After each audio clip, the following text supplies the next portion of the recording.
I just got this letter in the mail, which in bold letters for the subject line says, "Borrower notification, Freddie Mac has purchased your mortgage loan." I want to talk about what this means for my loan and the many other loans like it, as well as the overarching nature of the US mortgage industry, because it might not be as you think it is. Now, the average person might think that the mortgage industry generally looks something like this. You'll have a bank that will give someone a loan to go buy a house, and then the person that buys the house, the borrower, will then pay back the lender, the bank, with interest. The bank is keeping that loan on its balance sheet and is taking interest as a reward for taking that risk. They're the one taking all the risk after all in this situation. But that is not really how the mortgage industry works. Now, I mentioned Freddie Mac as the entity that bought my mortgage loan on the place I just closed on a little bit over a month and a half ago. Freddie Mac and its close cousin Fannie Mae are two giant government quasi-corporations that buy up many of the mortgage loans throughout the United States. Now, these companies were not always owned by the government. In fact, leading up to the 2008 financial crisis, they were private entities and they were taking on the risk themselves. Their shareholders were taking on the risk, but come the Great Recession and the global financial crisis, the government stepped in and bailed out Fannie Mae and Freddie Mac and took control over both of the companies in an effort to prevent any nasty fallout and also prevent something like this from happening again. Now, fast forwarding to the present day, the way Fannie Mae and Freddie Mac work now is as a way to regulate the mortgage industry, as well as a way to keep interest rates and borrower terms favorable. The mortgage I got on this place that I'm filming at right now was for 2.99% interest fixed over 30 years. That mortgage does not exist in the wild. If you remove Fannie and Freddie from the equation, private lenders would not be lending at these terms, since there really wouldn't be much room to make any sort of profit, at least in an inflationary environment. Because why would a lender expose themselves to having a very low interest rate loan with a fixed term over 30 years? So if there's a lot of inflation, there's no way to bump up that interest rate, and there's no way to actually prevent their loan value from being eroded away by inflation. Well, that's not what lenders have to do now. Instead, what they do is they sell their loan to Fannie or Freddie as long as they conform to the guidelines set by Fannie and Freddie. So in my case, I went to a big national lender. They gave me these great mortgage terms, and they went through the underwriting process to make sure that I conformed with the Fannie Mae, Freddie Mac guidelines, and then they went ahead and sold that mortgage within just a few weeks after I closed. Now that loan is off their books, but they get to keep the fees that they had for actually originating the loan, and now Fannie or Freddie has to deal with the mortgage thereafter. Now, my mortgage is not unique by any means. Fannie and Freddie are buying tons of these mortgages off private lenders, and they collect them into a large pool. And when they do this, they turn it into what's called a mortgage-backed security. Think of the pool of mortgages like a sort of fund. You have lots of different borrowers paying into this pool as a source of income, and once you have this pool of money, you divide it up into a bunch of shares and you issue it like any other sort of security, like a stock or a bond. That security gives the holder the right to actually collect against that pool of mortgages. So the income that's coming in, they get to actually make some income off of that. And because it's a pool of mortgages, you're ideally diversifying the risk as opposed to actually just lending to one person directly. Because if that one person defaults, you're out of your entire income stream. But when you have a pool of mortgages,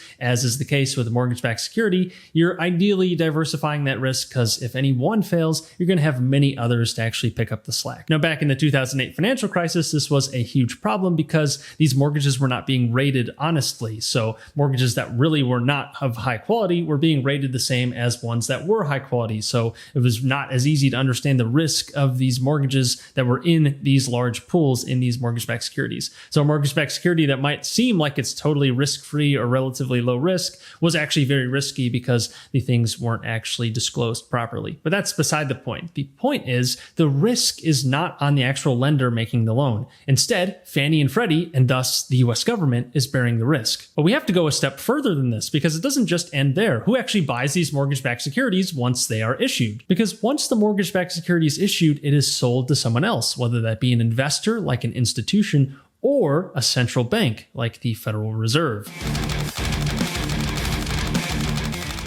And since March 2020, the Federal Reserve has been on a buying binge for mortgage-backed securities, buying well over $1 trillion of these things in its effort to try and keep rates low and prop up the mortgage market. Currently, the Federal Reserve owns a staggering $2.5 trillion in mortgage-backed securities. And this doesn't even get into the commercial mortgage-backed security market, which is its own can of worms. Because the Fed owns about half of all commercial mortgage-backed securities in existence. But just sticking with normal mortgage-backed securities, those issued by Freddie Mac, Fannie Mae, and its smaller cousin, Ginnie Mae, the Fed owns something like a third of all the mortgage-backed securities out there. All of that said, the mortgage market is anything but free. But what are the implications of this wildly skewed mortgage market, one that would never exist without the heavy subsidies coming towards Fannie and Freddie and the constant buying of the Federal Reserve? If you were to suddenly privatize Fannie Mae and Freddie Mac and also remove the Federal Reserve from the equation, remove their ability to buy mortgage-backed securities, first off, this would cause some immediate turmoil, but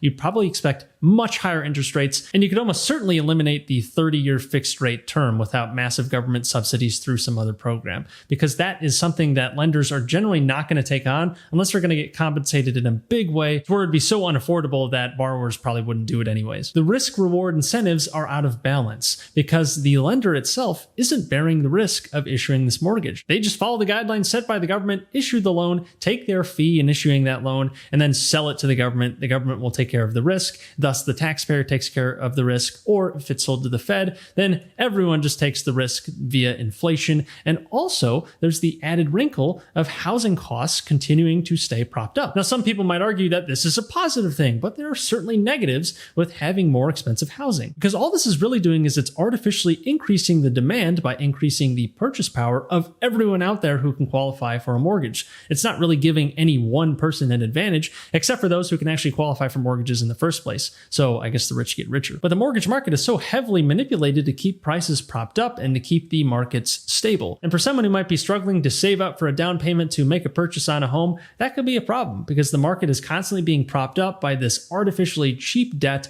that's sucked up by the Federal Reserve or whoever buys these mortgage-backed securities, since again, the Fed only owns about a third of the mortgage-backed security market. You still have 70% or so out there towards other buyers. But the real winners in this system are existing homeowners. They have tons of buyers out there who could buy their home at pretty much any time, given the cheap loan terms that are subsidized by the government, subsidized by those non-homeowners who don't get the same benefits. You've seen the prices of homes continue to rise, and those people get to cash in on their equity in a variety of ways. This isn't to say that there isn't still opportunity out there. There definitely is. But do realize that the mortgage market is heavily manipulated. It is not a free market, very far from it. And you should realize that the government plays a massive role in keeping mortgages at a low cost with super favorable terms to the borrowers who can qualify for them. In an alternative system, you might see much higher interest rates, but also much lower housing prices because everything has a cost. So I guess thank you, Freddie Mac, for buying my mortgage, and thank you to the Federal Reserve, who probably will end up buying it and printing new dollars to do so. What a world we live in. Anyways, if you guys like this video, please like it, since that would help the channel out a lot. And if you like this sort of content about real estate and investing and pretty much everything as it has to do with personal finance,